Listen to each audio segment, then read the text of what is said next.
ठीक है, कोई इशू नहीं। ओके गाइस, सर हो रही है सर, इसमें एक वो क्लास क्वेश्चन 9, एक मिनट मैं कर रहा हूँ, एक minute hold. Class 9 we are doing science and chapter 5 हम कर रहे हैं आज। खत्म करता हूं इसको, सेल। ठीक है, इसके बाद क्या करना है, हमने क्या डिसाइड किया था इसके बाद? ओ भाई याद कराओ मुझे जल्दी। सर, इसके बाद वो हेरॉन्स फार्मूला। यस सर, हाँ हेरॉन सर, उसके ओके बाद ओके, इसके बाद एक मिनट में नोट कर लो। क्लास 9 हेरॉन, उसके बाद ये अपना स्टैट वाला चैप्टर, स्टैटिस्टिक्स एंड प्रोबेबिलिटी। उसके बाद क्या यस गया? सर, क्या है ना? सर सेल के बाद, हाँ sir, statistics and probability. Okay, और उसके बाद सर उसके बाद फिजिकल फीचर्स। हाँ फिजिकल फीचर। लेकिन मैंने कहा था सेल के बाद फिजिकल फीचर कराता हूँ, इंटरेस्टिंग टॉपिक है और 2 दिन में खत्म हो जाएगा। इतना टाइम है अपने पास अनंत? कब है अपनी रिक्वायरमेंट ये दो चैप्टर की? एग्जाम तो नहीं आ रहा कोई? सर मेरे तो मंडे को है। किस चैप्टर, कौन कौन सा? सर स्टैटिस्टिक्स भी आ रहा है और हेरॉन फार्मूला भी आ रहा है। ठीक है, तो फिजिकल फीचर्स के बाद करा देंगे। ऋषित, कोई प्रॉब्लम तो नहीं? सर ये तो टर्म 1 के सिलेबस में भी नहीं है शायद, physical feature. No sir, no problem. Okay, India physical feature देख ले देंगे, अगर सिलेबस में नहीं होगा तो नहीं कराऊंगा। तो इंडिया मेरा फिजिकल तो फीचर्स। एग्जाम हो गया है।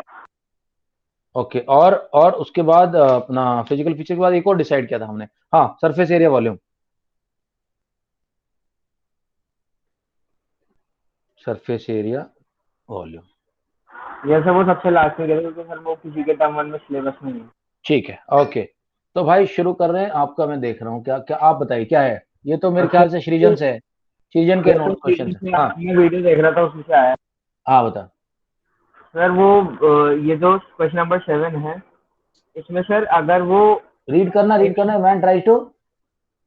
a man tries to push a box of mass 30 kg on a horizontal floor by applying a force 15 Newton, but is unable to do so. The force of friction acts on bottom of surface of the box due to torque must be more than 15 Newton. Sir, is true it है, true? True true sir true. लेकिन sir लेकिन अगर वो friction का force 15 Newton से ज्यादा का लगेगा तो सर वो तो मूव ही नहीं कर पाएगा ना, क्योंकि सर इक्वल और अपोजिट रिएक्शन होना चाहिए। तो वही तो कह रहा है, मूव नहीं कर पा रहा, he is not able to move, move नहीं कर पा रहा है। सर तो सर मस्ट बी के लिखा है फ्लोर, वो उसका ड्यू होना चाहिए ना, तो उसमें लिखा है must be more then 15 Newton. अरे यार सिंपल सी बात, वो कह रहा है कि वो 15 न्यूटन का जोर लगा रहा है बट उसे हिल नहीं रहा। तो इसका मतलब जो फ्रिक्शन जो लगा रहा है, वो फ्रिक्शन का force must be more than his force, person force, तभी तो नहीं हिल रहा। Okay sir. समझे? अंडरस्टूड और not? Tell me if there is a doubt still. Yes sir, sir another doubt. देख, नहीं पहले ये समझ लो, वो बंदा बक्से को हिलाने की कोशिश कर रहा है, बक्से को कोई रोक नहीं रहा, कोई आत्मा, कोई आत्मा तो है नहीं, पीछे भूत बैठा उसके। वो एक नीचे का जो फ्रिक्शन है वो हिलने नहीं दे रहा उसको, और उसकी वजह से वो बंदा हिला नहीं पा रहा। वो 15 न्यूटन का फोर्स लगा रहा है, लेकिन फ्रिक्शन का फोर्स से ज्यादा है। फ्रिक्शन का फोर्स अपोजिट डायरेक्शन में लग रहा है, इसका फोर्स इसमें लग रहा है। फ्रिक्शन का फोर्स ज्यादा है, इसलिए नहीं मूव करेगा। हाँ नेक्स्ट बता।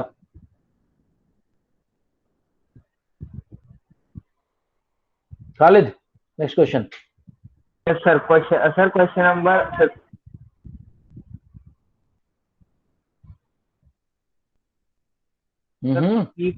सी, क्वेश्चन नंबर 6। पढ़ दे। Define SI unit of force.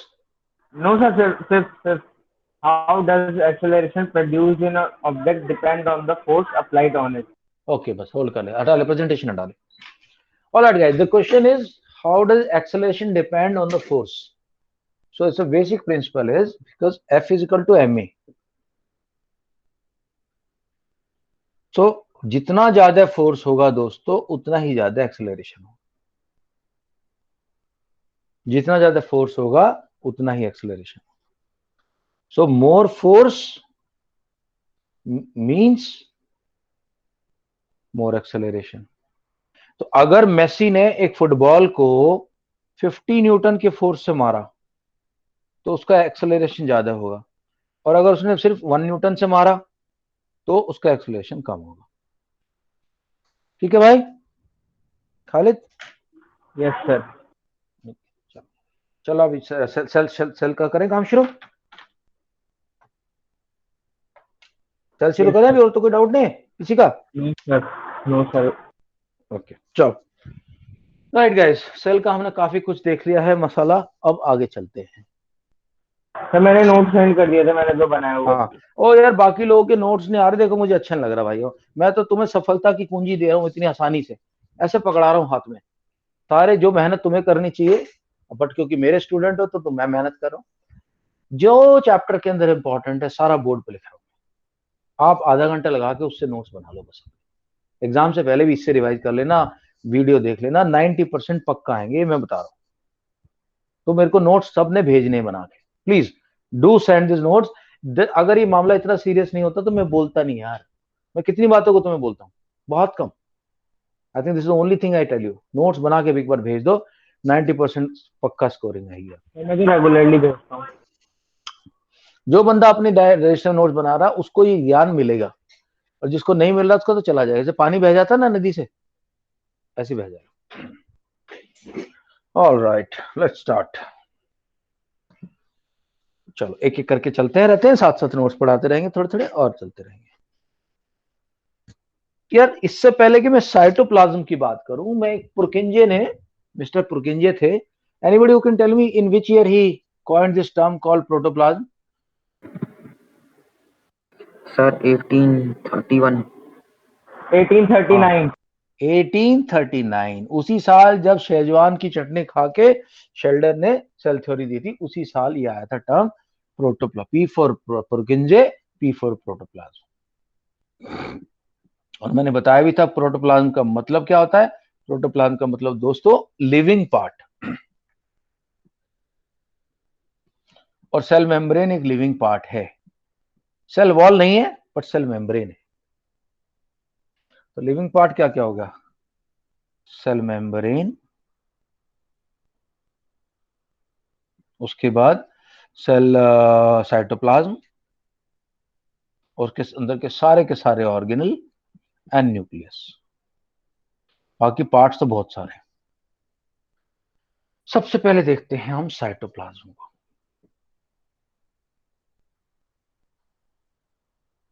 Cytoplasm, मैं तुम्हें यह भी बताया था कि साइटो का मतलब ग्रीक में होता है सेल, और प्लाज्म का मतलब होता है पानी। सेल का पानी, सेल वाटर, वाटर तो नहीं बोलेंगे, सैप बोलेंगे, cell sap. Cytoplasm, the liquid between cell membrane and nuclear membrane, cell membrane and nuclear membrane. इससे आसान डेफिनेशन कहां मिलेगी तुम्हें बताओ? Nuclear membrane. पहली बात तो इसकी खासियत ये है। दूसरी बात, इट कंटेन्स ऑर्गेनल्स, ऑर्गेनलीज भी कुछ लोग बोलते हैं बट ऑर्गेनल्स हैं, organelles. thirdly, it stores nutrients.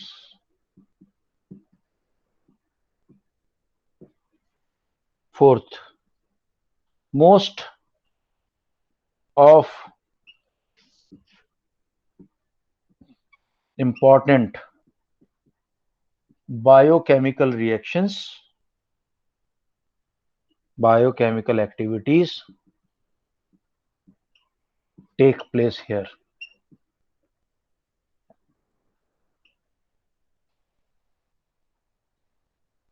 Transportation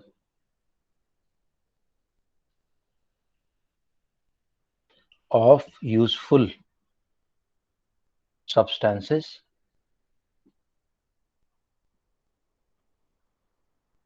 takes place here. ठीक है, और भी हैं तो 4-5 देखते हैं, अगर कुछ रह गया तो इम्पोर्टेंट। मैं तो इम्पोर्टेंट पार्ट यहाँ लिख रहा हूँ ताकि देखो क्या होता है, हम लोग फिंगर 5 है ना हमारी, 5 पॉइंट तक तो ह्यूमन जनरली याद रख लेते हैं। ये एक साइंटिस्ट की थ्योरी है कि हम जो है 7 डिजिट तक अपने ब्रेन में रख सकते हैं। 7 से ज्यादा कोई हमें देता है तो मुश्किल होती है नॉर्मल पर्सन। और जैसे बच्चे हैं तो 5 पॉइंट उनको दे दो, 5 पॉइंट पकड़ पकड़ लेंगे, लेकिन उससे ज्यादा दो तो थोड़ा परेशान होता है। रीडिंग कराना शुरू कर रहा हूँ यार, कल किसने नहीं पढ़ा था ये बताओ दोस्तों। All those who do not read yesterday. सभी।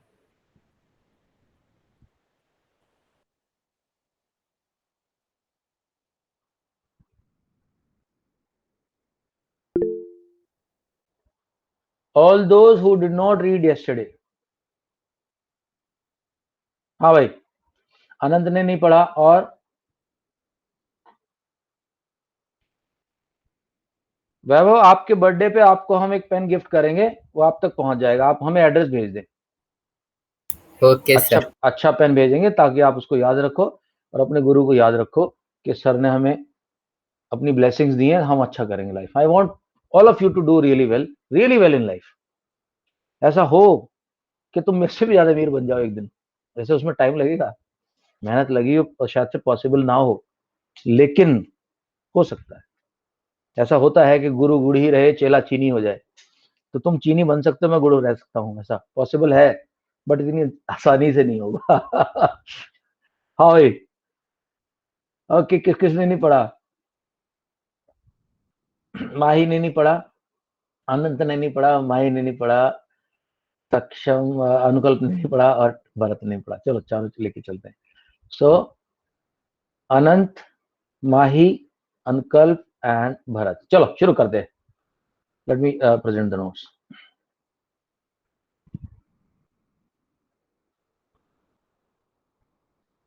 yes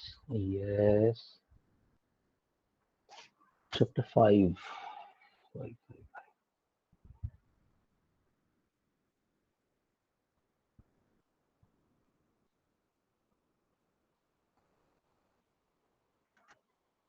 ओके ठीक है, मिल गया मेरे को।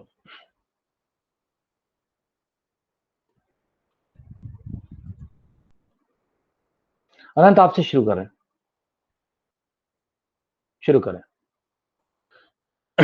ओके दोस्तों, फंडामेंटल हम देख लिया। यूनिट होती क्या होती है, अपना सेल होती क्या है, बेसिक फंडामेंटल ब्लॉक होता है, फंक्शन भी और बिल्डिंग भी। डिस्कवरी कैसे हुई, वर्चो ने क्या चाउमीन खा के किया, किंजे ने क्या किया, सेल क्या होता है, साइज क्या होता है, फंक्शन क्या होता है देखा। उसके बाद स्ट्रक्चर देखा, हर एक सेल के अंदर 3 चीज जरूर होंगी, cell membrane, cytoplasm and nucleus. फिर ट्रांसपोर्ट देखा, ऑस्मोसिस से मेम्ब्रेन देखी, ट्रांसपोर्ट, ऑस्मोसिस। और एक वर्ड यहाँ पे देखो मेरी नजर पड़ गई, एंडोऑस्मोसिस क्या होता है, एक्सोऑस्मोसिस क्या होता है। जब पानी अंदर जाए तो एंडो, और बाहर जाए तो एक्सो। एक्सो मतलब जैसे हम पिक्चर देखने का लिखा रहता है एग्जिट, एग्जिट का मतलब यहाँ से बाहर निकलो। जो पानी बाहर निकले तो एक्सोऑस्मोसिस, एक्सोऑस्मोसिस। और पानी अंदर आए तो एंडोऑस्मोसिस। ये रह गया था वो। फिर देखा आइसोटोनिक, हाइपोटोनिक, हाइड्रोटोनिक। सेल वॉल देख लिया था, सेल वॉल के फंक्शन कल एक्सप्लेन किए थे आपको। प्लाज्मोलाइसिस बताया था कि जब हमारी सेल के अंदर पानी कम हो जाता है तो सेल की जो मेम्ब्रेन है सेल वॉल से दूर हो जाती है, तो प्लाज्मोलाइसिस बोलते हैं। इसके अलावा हमने न्यूक्लियस देखा था, न्यूक्लियोलस देखा था, क्रोमेटिन देखा था, डीएनए आरएनए देखा था। ओके, उसके बाद क्रोमोसोम्स देखे थे, न्यूक्लियस का फंक्शन देखा था।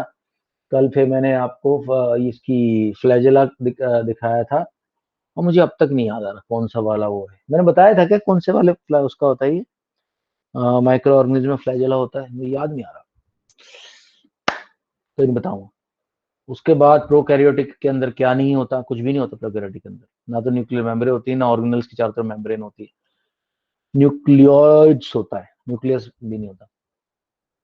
ये दिखा दिया था आपको सब। साइटोप्लाज्म, अब हम शुरू करेंगे साइटोप्लाज्म। इन्हें ये डिफरेंस नहीं पढ़ा था क्या, पढ़ लिया था? नहीं पढ़ा था, डिफरेंस नहीं पढ़ा था। अनदर डिफरेंस पढ़े यार, किसके बारे बीच में, prokaryotic and eukaryotic. Developed nucleus यानी कि जो हम लोगों के पास है, और प्रोकैरियोटिक जो कि अपने सर ये U और M लिखा है, इसका मतलब क्या होता है? 1 × 10 नैनोमीटर हो जाएगा इसका मतलब? This is micrometre, 10⁻⁻⁶ micro. Okay मिली सर। क्या 1000 हिस्से कर दे तो माइक्रो बनता है। या अनंत आपका टर्न, आप पढ़े। Prokaryotic cell size generally small 1 to 10 micrometer. Eukaryotic size generally larger than 5 to 100 micrometer.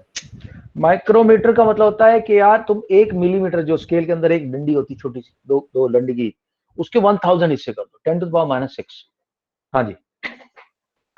Nuclear region poorly developed, no nuclear membrane and cell as nucleoid.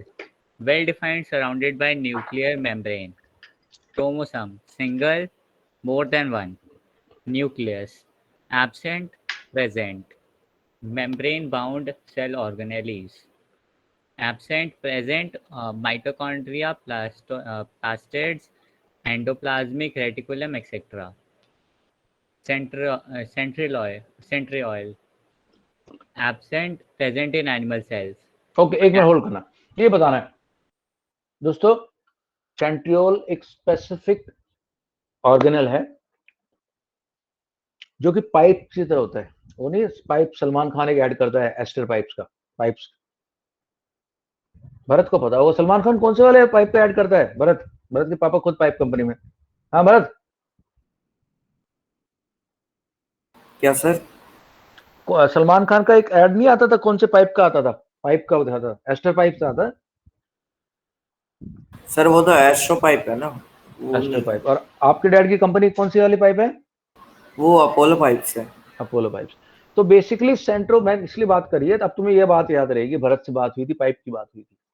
Centriole, centriole भाई क्या होते हैं? ये पाइप होते हैं। एक समझा देता हूँ, बिकॉज इंपॉर्टेंट है, हालांकि बात दोबारा समझाऊंगा फिर भी। माही, ये जो अपना ये सेल है ना, लोगों को लगता है ये सेल तो ऐसा लुल्ला पुल्ला होगा, मतलब टाइप से बलून टाइप का होगा। ना ना भैया, ये तंबू टाइप का है। इसके अंदर एक साइक्लोस्केलेटन होता है, जो तंबू के अंदर नहीं डंडे लगे रहते ताकि तंबू गिर ना जाए, इसके अंदर होता है साइक्लोस्केलेटन, जैसे हमारी बॉडी के अंदर स्केलेटन होता है। और साइक्लोस्केलेटन के अंदर सेंट्रीजोम का बहुत बढ़िया रोल होता है। सेंट्रीजोम क्या होते हैं? ये डायगोनल पाइप होते हैं, एक पाइप का झुंड ऐसा होता है, एक पाइप का झुंड ऐसा होता है। नॉर्मल टाइम में इनका काम है कि सेल के अंदर जो भी माल जाना है वो पाइप के थ्रू भेजा जाता है, लेकिन जब सेल डिवीजन का टाइम आता है तो ये सेल डिवीजन में हेल्प करते हैं। बहुत इंपॉर्टेंट पार्ट है इनका, हालांकि लोग इसके बारे में ज्यादा बात नहीं करते, बहुत कम लोग इसके बारे में बात करते हैं, टीचर्स वगैरह, लेकिन सेंट्रोसोम बहुत इंपॉर्टेंट पार्ट है। ये सिर्फ एनिमल्स में पाया जाता है। और 3 चीजें मैंने बताई थी जो कि सिर्फ प्लांट्स में पाई जाती है। कौन सी? सेल वॉल, प्लास्टिड और बड़े वैक्यूल्स। हाँ जी, कंटिन्यू करें, मैं शेयर कर रहा हूँ। भरत, सॉरी नॉट भरत, अभी कौन पढ़ रहा था? अनंत, अनंत आप पढ़े, सबको चांस मिलेगा उसके बाद। हाँ, Cell division takes place by binary fission and budding. Takes place by mitotic and mitotic cell division. ये भी इस चैप्टर का लास्ट पार्ट है, बहुत इंपॉर्टेंट। मायोसिस एंड माइटोसिस दोनों बताऊंगा। ओके भाई, साइटोप्लाज्म पढ़ दो अभी। आप नहीं, अनंत आप नहीं, नेक्स्ट कौन था? सर नहीं, मैरी। अनंत के बाद नहीं नहीं नहीं, ये जिसका चांस उसको। माही आप पढ़ें। Yes, sir. Cytoplasm. The large region of each cell enclosed by cell membrane is called cytoplasm. It is the fluid content present inside the plasma membrane. It consists many specialized cell organelles, each of which performs a specific function for the cell. Functions of cytoplasm. It helps in the exchange of okay, एक minute material. Hold कर बच्चे, hold कर बच्चे, hold कर। देखो, सारे के सारे ऑर्गेनल तैर रहे हैं साइटोप्लाज्म के अंदर, और साइटोप्लाज्म देखने को कैसा लगे? पानी जैसे। साइटोप्लाज्म में इतनी सारी रिएक्शंस हो रही हैं, जो ग्लूकोलाइसिस होता है, यानी ग्लूकोज का पहला ब्रेकडाउन, वो साइटोप्लाज्म में होता है। बाद में माइटोकॉन्ड्रिया के अंदर जाता है, पायरुविक एसिड्स। तो साइटोप्लाज्म से ही समझ लो कि घर है, वो घर है जिसके अंदर सारे मेंबर घूम रहे हैं, अपने कंफर्टेबली घूम रहे हैं, सबको उसने प्रोटेक्शन दे के रखी हुई है। This is cytoplasm. Functions in particular, let us see. My I am sharing, please continue. Okay, go ahead. Functions of cytoplasm. एक मैंने यहाँ कुछ लिखा था, रुको एक मिनट रुकना। फैसिलिटेट माइटोसिस, सेंट्रियोल की बात कही ना मैंने, अलाइन सेंट्रोसोम्स, क्रोमोसोम्स, ठीक है, बाद में बताऊंगा इसके बारे में। हाँ जी, कंटिन्यू करें। Function of cytoplasm. It helps in the exchange of material between cell organelles. It acts as a storehouse of virtual molecules such as amino acid, glucose, vitamins, iron, etc. It acts as the site for certain metabolic pathways such as glycolysis, etc. Glycolysis. अच्छा, मेरा comment है, मैं पढ़ देता हूँ। Breakdown of glucose by enzymes, pyruvic acid and energy are produced here. Okay, stopping here now. Just explain to you the first part of glycolysis. Now guys, cytoplasm का आपने पढ़ लिया काफी सारा पार्ट, और उसके अंदर सारी आपने देखी होंगी कि सबसे बड़ा जो काम नजर आया साइटोप्लाज्म, हमने यहाँ लिखा है, एक मिनट सॉरी, यहाँ पे लिखा हमने, लेकिन इसके अंदर मैंने क्या लिखा था, स्टोरेज कहाँ गया, स्टोरेज न्यूट्रिएंट, एमिनो एसिड जिनसे कि आगे नए वाले टिश्यूज बनेंगे, ये प्रोटीन है। उसके बाद तुम्हारे वेरियस विटामिन, मिनरल्स, सब यहीं स्टोर होता है। अब हमने छोटी क्लासेस में पढ़ा था कि हमारी बॉडी के अंदर जो ग्लूकोज है उसका ब्रेकडाउन हमारे सेल्स के अंदर होता है। बोलता है C6H12O6, ये ग्लूकोज होती है, ग्लूकोज शुगर का जो हमारे जैसे हमारी बॉडी में स्टोर होता है उसका फॉर्मूला है।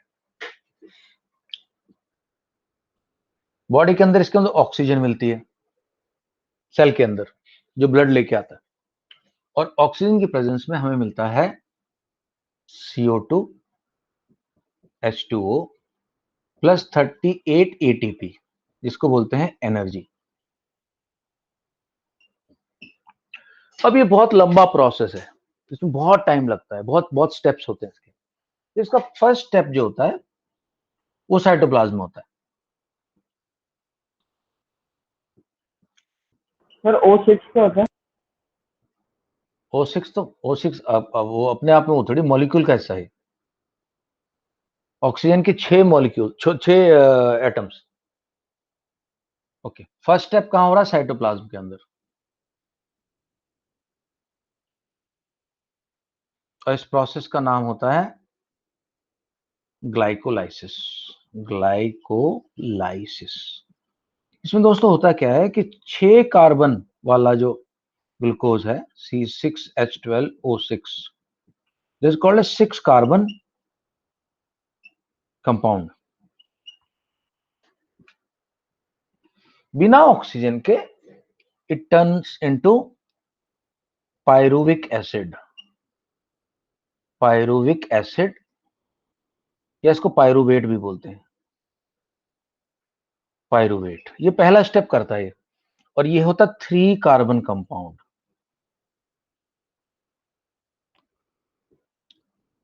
इसके बाद की जो कार्रवाई होगी वो सारी की सारी माइटोकॉन्ड्रिया में होगी।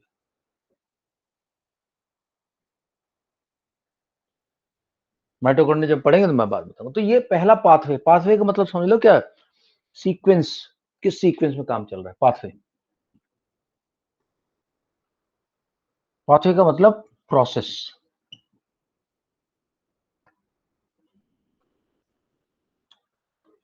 तो ये cytoplasm is the main place where the important pathway of glycolysis starts. Okay, let me just check. Okay, Mahi continue करें, थोड़ा सा और पढ़ना है आपने, फिर मैं एक्सप्लेन करूंगा। Protoplasm. Protoplasm. It is the living content of a cell. It consists of the cytoplasm and nucleoplasm. Okay दोस्तों, चेक पॉइंट हमने छोड़ दिए, मेरे ख्याल से हमें थोड़ा सा चेक पॉइंट एक बार देख लेने चाहिए सारे, क्योंकि 1 मार्क के क्वेश्चन यहीं से आ जाते हैं। ओके, माही पढ़ना, So, आंसर shape वही of चैट cell. बॉक्स के अंदर चाहिए। हाँ, It's a shape. Okay, checkpoint. Okay. First, who discovered free living cells? या guys, answer in chat box जल्दी। फ्री लिविंग सेल सबसे पहले किसने डिस्कवर किए थे? कौन बंद गया था मछली पकड़ने के लिए वैन में बैठ के?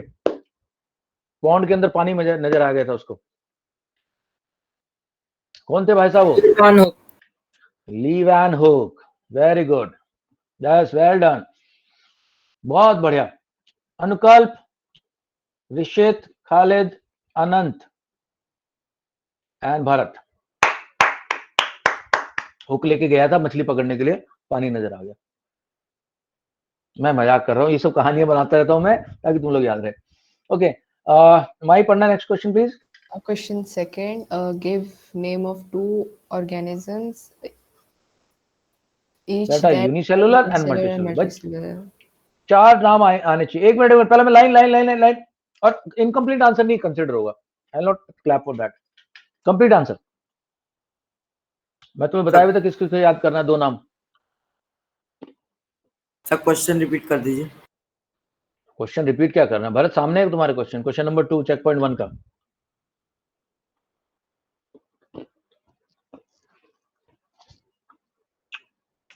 जल्दी जल्दी जल्दी जल्दी गाइस,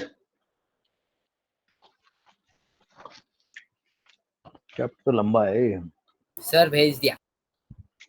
सर मैंने भी।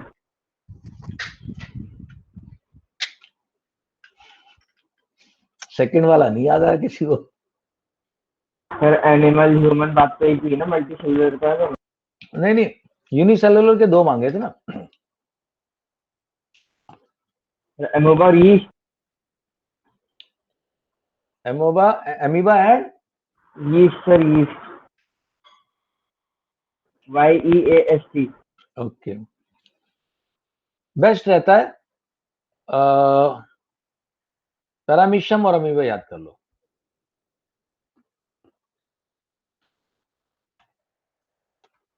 सर भेज दिया।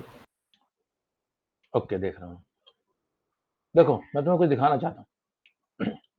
देखो, एक तो ये पैरामीशियम आता है जो चप्पल की तरह नजर आता है। जैसे पैरागॉन की चप्पल नहीं पहनती दुनिया, उस तरह का नजर आता है ये पैरागॉन की चप्पल। ये देख रहे हो ये, और उसके बाद अमीबा। ये 2 नाम याद रखो यार बस। ईस्ट तो है ही, सही बात है, कोई डाउट नहीं। ईस्ट को ना याद आए तो ईस्ट लिख देना, ठीक है। तो बचपन से आ गया ना, इसलिए वो नहीं, अभी एक्सेप्टेबल है, अभी एक्सेप्टेबल है। और यूनिसेलुलर में तो सारे के सारे आ रहे हैं। ओहो, एक minute guys. Yes, okay, next point नहीं पढ़ना। Question number 3 check point 1। Question 3, name the two cells which can change their shape. Yeah guys, I told you in this chapter only.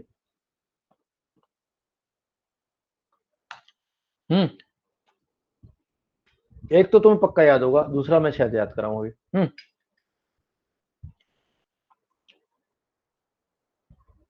अच्छा, आईडी की लिख दो, नहीं आता, टाइम नहीं waste करेंगे। फिर क्या? आईडी के लिख दो जिसको नहीं आता। You have to name 2 organisms which can change their shape. This is question number 3. Name the 2 cells which can change their shape. 2 cells.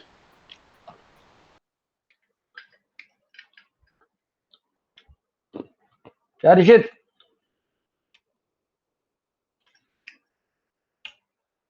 भैया, अरे भरत लिख देना, आई कह दो।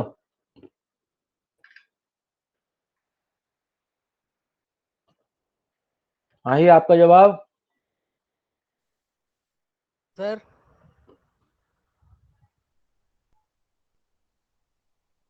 अनुकल्प। भाइयों, अमीबा अपनी शेप चेंज कर सकता है और हमारी WBC व्हाइट ब्लड सेल जैसा पैथोजन आएगा, जैसा कीटाणु आएगा, उसको खाने के लिए अपनी शेप लेकिन चेंज कर एमोबा सकता है। तो ह्यूमन बॉडी के बाहर है ना। क्वेश्चन में क्या लिखा हुआ है? Name 2 cells 2 which can cells, change their shape. 2 cells, हाँ, एनी 2 cells। ह्यूमन बॉडी के अंदर की कौन बात कर रहा है? Okay guys, next question, which is the longest cell in human body? मैं लाइन भेज रहा हूं, जल्दी भेजो।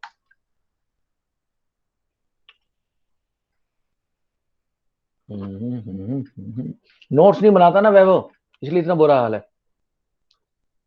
जो बंदा नोट्स बनाएगा, परफॉर्मेंस देखना कहां से कहां पहुंचे। सर बना तो फिर तो ये गलती नहीं कर सकते आप। एग्जॉन तो नव होती नहीं, एग्जॉन तो नव का पार्ट होता है। Nerve cell is the right answer.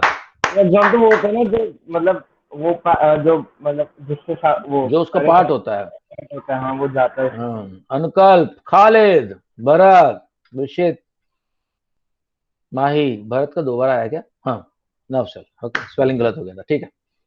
Guys, next question. Unicellular organisms differ from multicellular organisms how?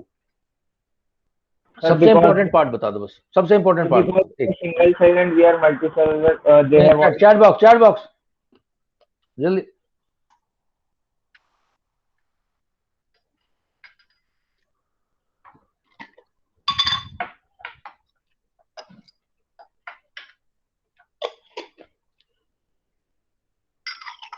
Yes sir, yes sir, yes sir. How are they differ? न चलो ये तो तुक्के वाली बात होगी। यूनिसेलुलर में साला सिंगल सेल। सबसे इम्पोर्टेंट बात है, मैं बताऊं इंजेक्शन और एक्यूमुलेशन सब एक ही सेल से होता है, बट हमारे इन सब प्रोसेस के लिए अलग अलग सेल्स यूज होते हैं। चलो ठीक, okay. One cell does everything and multiple. Okay guys, point number 2 पे जा रहा हूं मैं। चेक पॉइंट नंबर 2 पे। या check point number 2। Okay, name the molecule which contribute to the flexibility exhibited by the plasma membrane. Plasma membrane की flexibility को कौन सा वाला क्वेश्चन है? एक minute, hold hold hold. Flexibility plasma membrane का कौन सा पार्ट है? ये क्वेश्चन तो मेरे को भी ध्यान नहीं आ रहा। चलो अभी के लिए छोड़ते, बाद में बताऊंगा। देखो, flexibility of plasma membrane. Why plasma membrane is called selectively permeable membrane? IK IDK लिख दो, then I'll ask you. IK IDK selectively permeable क्यों बोलते हैं भाई इसको? IK IDK IK IDK। Bharat का सबसे पहला आंसर आया, भरत से सबसे पहले पूछूंगा मैं, उसके बाद खालिद। सेलेक्टिवली परमिएबल, परमिएबल का मतलब जो पास करने देती है, और सेलेक्टिवली, सेलेक्टिवली मेरे को लग रहा है एक दिन और देना पड़ेगा इस चैप्टर को, if you want to do justice to this. Okay Bharat, आप अकेले जिन्होंने बोला, you know, please tell me and everybody else. Sir plasma membrane selectively permeable होता है क्योंकि वो कुछ ही सब्सटेंसेस को अलाउ करने देता है, जैसे वो कोई भी डेंजर सब्जेक्ट जैसे अल्कोहल या फिर वायरसेस, इन चीज़ों को अलाउ नहीं करता है। पॉइजनस चीजें हुई, अल्कोहल हुआ, कुछ खास मेडिसिनल हुई जो कि डैमेज कर सकती हैं, उनको अलाउ नहीं करता। सिर्फ यूजफुल मटेरियल जैसे कि अमाइनो एसिड्स हो गए, ऑक्सीजन सबसे पहले, ग्लूकोज, न्यूट्रिएंट्स को अंदर जाने देते, बाकी डेंजरस मटेरियल को अंदर नहीं जाए। इसलिए they are selectively permeable. Permit तो करते हैं लेकिन सेलेक्टिवली परमिट करते हैं। बहुत अच्छा, right guys, next question please. Yes, okay. Name the process by which CO2 is removed from the cell. तो आपके पास दो ही ऑप्शन है। CO2 कौन से प्रोसेस से निकलती है? सेल से। क्या बोलते हो सेल को? प्रोसेस को, नॉट सेल को, प्रोसेस को।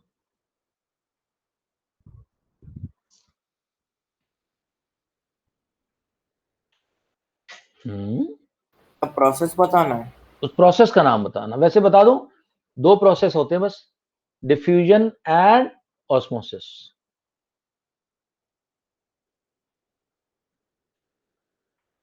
ऑस्मोसिस के अंदर क्या होता है? वाटर की बात होती है। डिफ्यूजन में, okay, I think I have to clap for अनकल बाटी। ऑक्सीजन और कार्बन डाइऑक्साइड का जो एक्सचेंज है वो डिफ्यूजन के द्वारा होता है।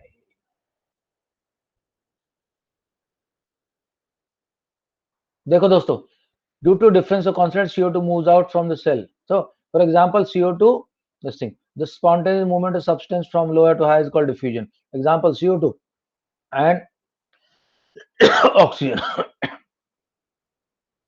Okay. Yeah.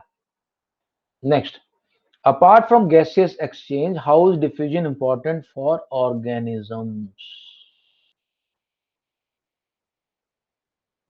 हाँ जी, ओके मैं बताता हूँ, ये क्वेश्चन डिफिकल्ट है। देखो, other than gaseous exchange, the concentration of nutrients are high in the blood cell, in the blood capillary, less in the cell. So because of high concentration, they will pass through the blood and move into the cell. So movement of nutrients in useful products uh, from blood to the cell, and movement of harmful products from cell to the blood, cell nitrogenous waste from cell to the blood, cause this happens because of diffusion. So that's why it is important for humans. Which component of the plant cell provides the structural strength to it? ये word ये हम पढ़ चुके हैं, मुझे लगता नहीं कितने लोग इसका आंसर दें। अरे तेरी तो भाई भैया, अंकल बाटी छा गए। अब मैं किसी से नहीं पूछ रहा। सेल वॉल होती है जो डेड होता है, सेल उसको स्ट्रेंथ देता है। डेड है, खड़ा हुआ है, खंबे की तरह खड़ा हुआ है। चलो भाई, सेल पॉइंट 3 पे उस पर आ रहा हूं मैं, चेक पॉइंट 3 पे। Okay right. What is the role of nuclear pores in a cell? Nuclear pore का आंसर बताओ भैया, कल बताया था मैंने। वही रोल है जो परमिएबल सेलेक्टिव मेम्ब्रेन का है।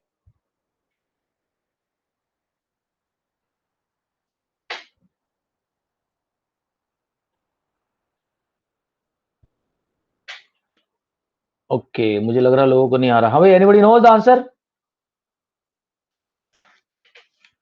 Sir, they allowed selective liquids and materials to go through them. यही है, they allow selected useful material to move in and out of nucleus membrane और न्यूक्लियस एनवलप। मेम्ब्रेन एक होती, अब दो हैं तो एनवलप बोलेंगे। एक्सचेंज ऑफ फ्लूइड, ठीक है अनंत, आपका भी आंसर ठीक है। Right guys, next, what are genes, where are they located? यार ये तो तुम्हें बता सकते हो, बहुत आसान है जीन्स की तरफ। वो DNA में लोकेटेड होते हैं। नहीं नहीं, चैट बॉक्स, किडनी में थोड़ी होते हैं जीन्स। DNA। ओके ठीक है, डीएनए लिखो लिखो लिखो। और रोल क्या है जीन का, फायदा क्या है, करते क्या है जीन? Sir, hereditary information. अच्छा तो लिखता क्यों नहीं है? हेरिडिटरी इंफॉर्मेशन को करते क्या है?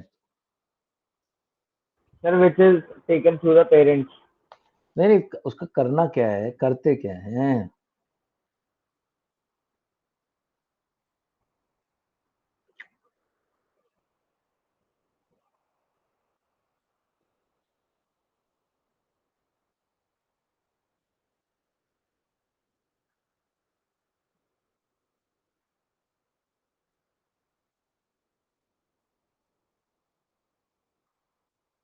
सर, हेरिडिटरी इंफॉर्मेशन से होता है जब बच्चा बन रहा होता है तो वो। अरे यार, तो दुनिया भर की कहानी सुना। You just have to say they carry genetic information from parents to the children. Sir, तो वही मतलब था कहने का सर।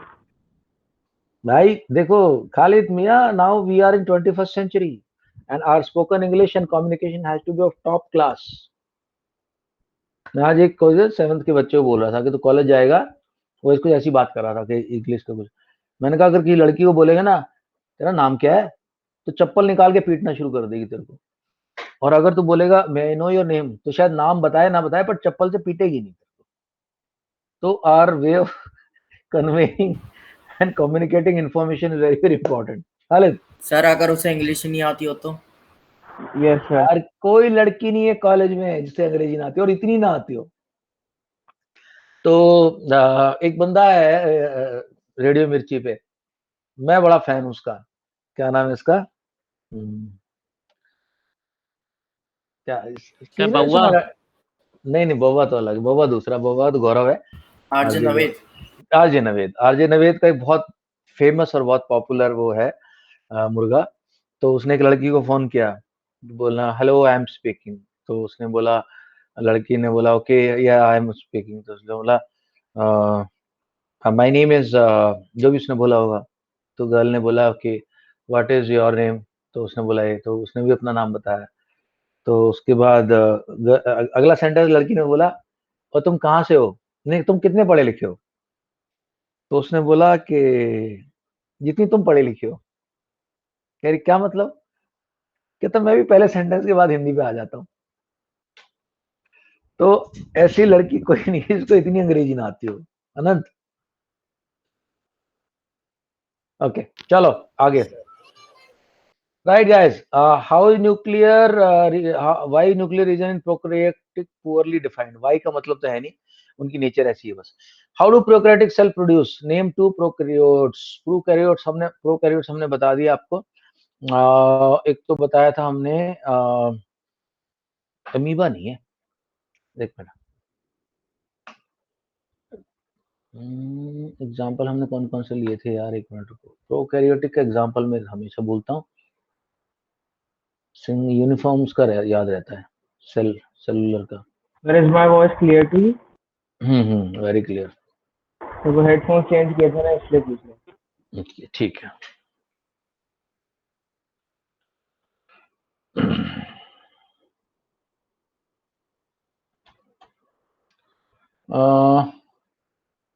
या यार ये देख लो, इसका नाम भी पता चल जाएगा, जिसका मैं बोल रहा था कि इसका नाम मुझे याद नहीं आ रहा। So blue green algae, that is BGA, इसको साइनोबैक्टीरिया बोलते हैं, एंड माइकोप्लाज्मा, ये दो वर्ड याद रखने हैं आपने, माइकोप्लाज्मा एंड बीजीए। ये क्या है, इसको मैं बार बार ढूंढे जा रहा हूँ। अब नाम क्या है तुम्हारा, इसका नाम भी कुछ जैज जा से है, फ्लैजेला होता है इसके अंदर, नाम भी बता रहा। प्रोकैरियोटिक, ओके गाइस, दो याद रखना, ब्लू ग्रीन एल्गी, बीजीए, और साथ में ये जो दूसरा बताया था, का नाम मुझे पता नहीं क्यों नहीं याद आ रहा, चलो देखेंगे बाद में।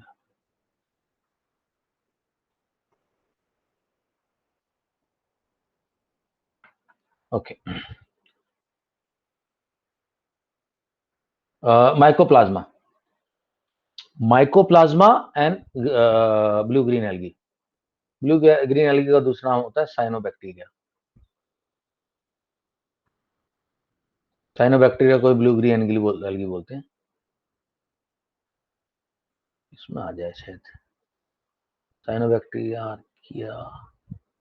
अपन दो नाम याद रखेंगे, ठीक है,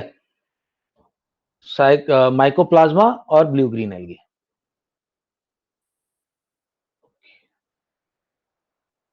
Yeah, share this tablet sheet. Okay, give one significant cytoplasm in eukaryotic cells. Important biochemical reactions take place in cytoplasm in the eukaryotic cell. Right, let's go to next one. Cell organelles, I told you there are many cell organelles, right, from SCR, RER, Golgi apparatus, centrosomes, ribosomes, lysosomes, सबका एक एक function आगे चल के हम function देखते जाएंगे। Okay, मैं देख रहा था लिस्ट जिसमें के रीडिंग वालों की नाम थे, तो अनुकल्प आप शुरू करेंगे और उसके बाद Bharat. Anukalp, kindly start cell organelles. Sir आवाज आ रही है? हाँ जी बिल्कुल आ रही है, लाउड एंड क्लियर, बढ़िया आ रही है, पढ़ें। Okay sir. Point, cell organisms. The large and complex cells need need a lot of chemical activity to support their complicated structure and function. To keep these activities separated from each other, these cells use membrane-bound structures. These structures perform specialized functions within themselves and called cell organelles. This is the main characteristic feature that differentiates eukaryotic cells from, differentiate eukaryotic cell from prokaryotic cell. Okay And wait करना अच्छा बस अब मैं एक एक करके cell वो बताता हूँ। तो दोस्तों बहुत सबसे इंपॉर्टेंट पार्ट क्या है कि ऑर्गेनेल्स जो होते हैं यूकैरियोटिक सेल्स के वो मेम्ब्रेन बाउंड होते हैं, एक दूसरे से अलग अलग होते हैं ताकि अच्छे से काम कर सके। ओके सबसे इंपॉर्टेंट पार्ट जो है वो है ईआर। ईआर की फुल फॉर्म होती है एंडोप्लाज्मिक रेटिकुलम। ओके दोस्तों, तो होता क्या, ये आपका ये न्यूक्लियस है और न्यूक्लियस के साथ ही ये लगे रहते हैं ऐसे। होता क्या, न्यूक्लियस से निकल के एमआरएनए आया था, मैसेंजर आरएनए जो लाया था मैसेज अपना, उसके पास ये मिलते हैं। अब एंडोप्लाज्मिक रेटिकुलम दोनों इधर ही होते हैं। फर्क क्या है लेकिन दोनों में, एक के ऊपर डॉट डॉट डॉट होते हैं और वो डॉट कैसे होते हैं, ये डॉट टाइप के होते हैं। इसकी वजह से रफ सरफेस हो जाती है इसकी, क्योंकि इसके ऊपर ये रफ सरफेस होती है, इसको बोलते हैं RER, rough endoplasmic reticulum, rough ER. और ये जो रफ ईआर है इसके पास ऊपर जो पार्ट है ये है क्या, दीज आर राइबोसोम। और राइबोसोम क्या है, एक फैक्ट्री है ये। उस फैक्ट्री में क्या बनता है, फैक्ट्री में बनता है प्रोटीन, इनफैक्ट अमाइनो एसिड्स बोलो आप, अमीनो एसिड से ही प्रोटीन बनेंगे आगे चल के देखना। तो यहां प्रोटीन बन रहा है आरईआर में, आरईआर में प्रोटीन बन रहा है। तो एसईआर में क्या बन रहा है भैया, एसईआर के अंदर काफी सारी चीजें बनती हैं, साथ में बनता है फैट प्रोसेस होता है यहाँ पे। क्योंकि इसके ऊपर कोई भी राइबोसोम नहीं बैठा हुआ इसलिए इसको एसईआर बोलते हैं। SER, this is RER. अच्छा है क्या ये, इनके अंदर बड़ी सारी लेयर्स होती हैं इस टाइप में, मैं फोटो दिखाऊंगा तुम्हें, ऐसी लेयर्स होती हैं। और साथ में वेसिकल्स होते हैं, वेसिकल का मतलब ट्यूब होता है।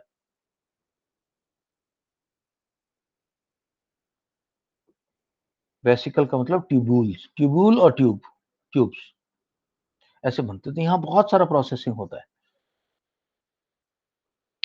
यही वो काम होता है कि आरएनए कोड लेके आता है और उसको बोलता है सुन ऐसा प्रोटीन बनाना है, बॉस ने बोला, डीएनए ने बोला ऐसा प्रोटीन बनेगा। ओके पहले मैं इसकी आपको फोटो दिखाता हूँ।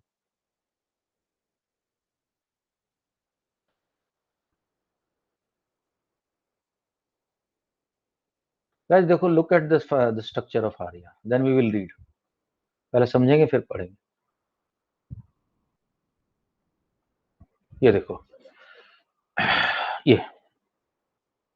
ये देखो क्या फोल्डेड मेम्ब्रेन है। फोल्ड क्यों होते हैं, क्योंकि बहुत छोटे से एरिया में काफी सारी लेयर्स हम इकट्ठी कर लें, काफी सारी सरफेस इकट्ठी कर लें, तो सारा काम सरफेस पे हो रहा है उसकी।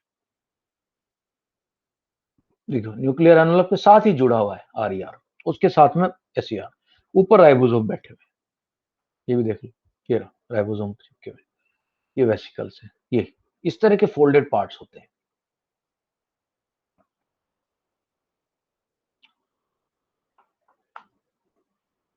ठीक है, न्यूक्लियर पोर से माल आता है और यहाँ पे बनना शुरू होता है। ऑलराइट, यस, ओके भाई। भरत अब आप पढ़े एंडोप्लाज्मिक रेटिकुलम। अनुकल्प थोड़ा पढ़ा है आपने, आपको मैं बाद में चांस दूंगा, डोंट वरी। क्या भाई, ER Endoplasmic reticulum. It is a large network of membrane-bound tubes and sheets. It तो extends. एक तो पहली बात, इसकी खुद की मेम्ब्रेन है, चारों तरफ इसकी मेम्ब्रेन लिपटी रहती है, इसमें शीट्स होती है और वेसिकल्स यानी ट्यूब्स होती है। हाँ, It extends from outer nuclear membrane into cytoplasm. It looks like long tubes, round and oblong bags, vesicles. Oblong मतलब होता है ऐसा लंबा सा, जैसे एक बलून नहीं आता इस टाइप का बलून। हाँ, The ER membrane is similar in structure to the plasma membrane. It occurs in three forms, that is, cisternae, serine, vesicles and tubules. vesicles and tubules. Okay दोस्तों, सिस्टरने उसको flat surface को बोलते हैं cisternae. Okay, Depending upon nature of its membrane, ER is of two types. Rough endoplasmic reticulum (RER). It contains ribosomal particles due to which its surface is rough. The ribosomes are the sites of protein synthesis. RER is mainly formed of uh, cisternae, sister ने smooth endoplasmic reticulum (SER). It helps in manufacture of मैंने लिखा fat. Sister का, मैंने bracket में लिखा हुआ है sac, समझ लो, सैक कोई थैली, फ्लैट थैली को बोलते हैं सिस्टर ने, फ्लैट सी सरफेस टाइप की चिपकी हुई। It helps in manufacture of fat molecules or lipids. It is formed of vesicles and tubules. Its surface is smooth due to absence of ribosomes. ER appears in varying forms in different cells. It always form a network system of vesicles and tubules. Okay, बस यहाँ तक रखते हैं, ठीक है, कल हम आगे पढ़ेंगे इसका। तो ER जो है इसका खुद का नेटवर्क है, नेटवर्क मतलब नेटवर्क टाइप का, ऐसे ऐसे लेयर टाइप की लेयर है, अंदर ट्यूब है, ये सब है। ये जब अगर मेरे को बाद में कभी टाइम मिलेगा तो मैं तुम्हें इसका एक वो एनिमे भी दिखा दूंगा, एनिमेशन दिखा दूंगा कि किस तरह से काम होता है, ठीक है। तो आज हमने कवर किया है पहला ही ऑर्गेनल कवर किया, अभी हमें कल और करना है, बट जल्दी नहीं चल रहे थोड़ा सा, बिकॉज एक बार वीडियो भी बन जाएगा इसका, बाद में तुम्हारे एग्जाम में भी काम होगा। सर थोड़ी क्लास एक्सटेंड हो सकती है, कल सर मेरा एग्जाम है। तो स्पेसिफिक डाउट पूछ ले, एक्सटेंड करने का तो मेरे पास प्रोसेस नहीं है, मैं दिखा रहा हूँ तुम्हें, देखो। तो मैं मेरे पॉइंट बता रहा हूँ, यहाँ पे एंडोप्लाज्मिक रेटिकुलम जो है साथ में प्रोटीन बना रहा है, लेकिन साथ साथ में मेम्ब्रेन बायोजेनेसिस करता है। इसका 1 नंबर का क्वेश्चन आएगा, बायोजेनेसिस। लाइसोसोम्स वो होता है ना, जो मतलब वो जो सुसाइड बैग की तरह होते हैं, जो ये लाइसोसोम, लाइसोसोम क्या होता है, आरईआर के अंदर बनते हैं, आरईआर में बनते हैं लाइसोसोम, और इनका काम होता है कि ये सैक होते हैं, इनके अंदर जूस भरा रहता है, जिस भी चीज को इनको खाना होता है उसको खा जाते हैं और अंदर के जूस से उसे मार देते हैं, सुसाइड बैग की तरह, सुसाइड बैग की तरह, ठीक है। फिर लाइसोसोम पे लिखे हुए कि हाउसकीपर है, गंदगी को दूर करता है। माइटोकॉन्ड्रिया का काम है, डबल मेम्ब्रेन है, डीएनए राइबोसोम्स है इसके खुद के, बहुत इंपॉर्टेंट चीज है ये सारी एनर्जी को रिलीज कराता है हमारी बॉडी के अंदर।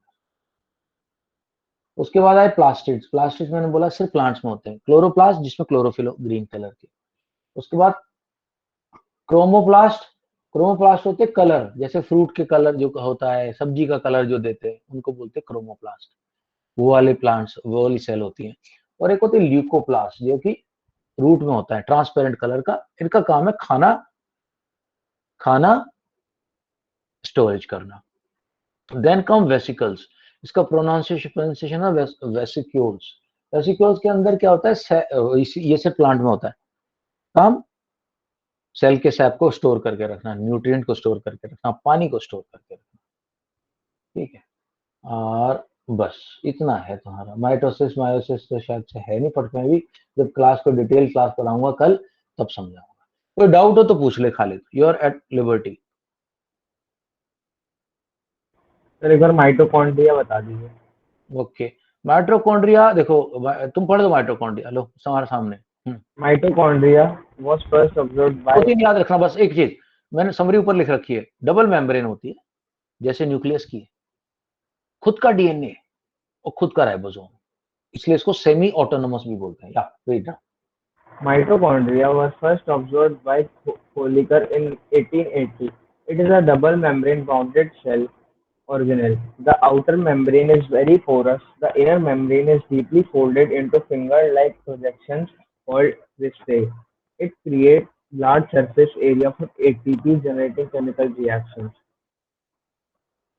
ओके ये देखो माइटोकॉन्ड्रिया का स्ट्रक्चर देख लो तुम, इधर देखो, इसकी 2 वो होती हैं मेम्ब्रेन, बाहर वाली मेम्ब्रेन तो होती है, अंदर वाली मेम्ब्रेन नहीं होती, फोल्ड हो जाती है ऐसे, ठीक है। और ये सिस्टर ने बना देती है इधर सैक टाइप के, फ्लैट सैक, उसके अंदर जो माल भरा होता है उसको बोलते हैं मैट्रिक्स। ये है आपका माइटोकॉन्ड्रिया। हाँ चलो आगे पढ़ो अभी। मैट्रिक्स तो बेस होता है ना? नहीं मैट्रिक्स इसके अंदर का माल, वो मैट्रिक्स दूसरा है वहां पे। हाँ, space between outer and inner membrane is called intermembranaceous space.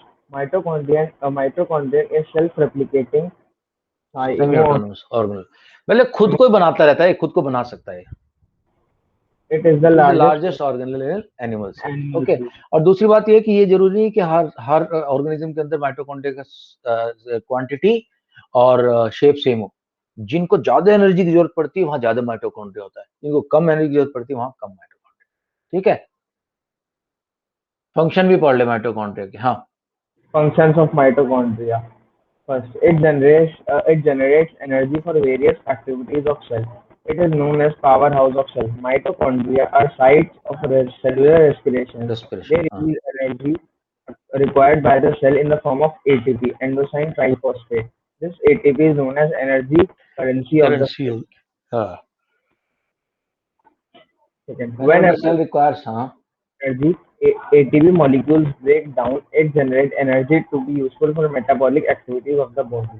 Third, okay, mitochondria are strange organelles in the sense that they have their own DNA and ribosomes.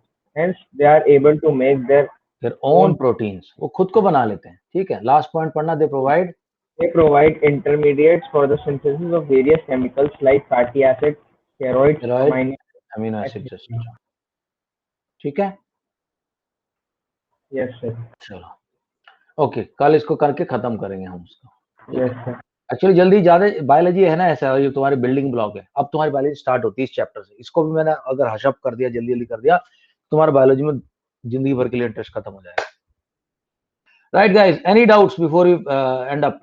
Anant, Khalid, Mahi, Rishit, Anukalp, No, sir. Vaibhav, guys notes बना No के doubt, भेजने sir. मेरे को, notes बना के भेजने मेरे को प्लीज, और वीडियो देखना। ठीक है, happy birthday Vaibhav once again, may God give you lot of success, lot of money, lot of cars, and maybe a chartered aircraft. Okay, Yes, bye bye.